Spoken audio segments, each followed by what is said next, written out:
வாழ்க வையகம் வாழ்க வையகம் வாழ்க வளமுடன். அருள் தந்தை வேதாத்ரி மகரிஷி அவர்களின் நாள் ஒரு நற்சிந்தனை. மே 2.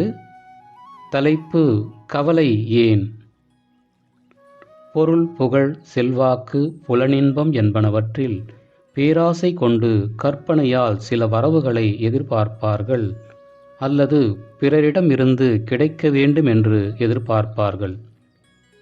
செயலுக்கு தக்க விளைவு என்பது இறை ஆற்றலின் திருவிளையாடலாக இருக்கிறது.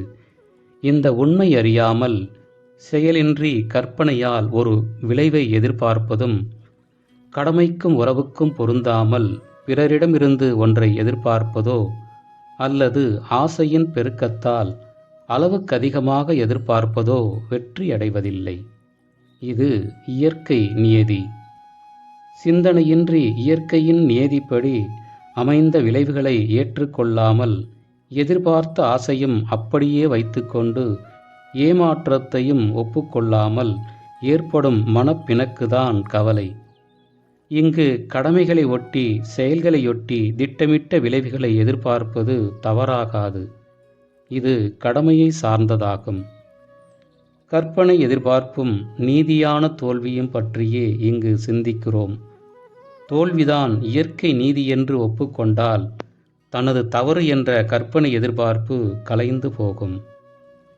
இந்த இரண்டையுமே ஒன்றோடு மற்றொன்றை சேர்க்காமல் வைத்துக்கொண்டு இரு நினைவுகளுக்கு மத்தியிலே மனதை வைத்துக்கொண்டு வருந்துவதுதான் கவலை.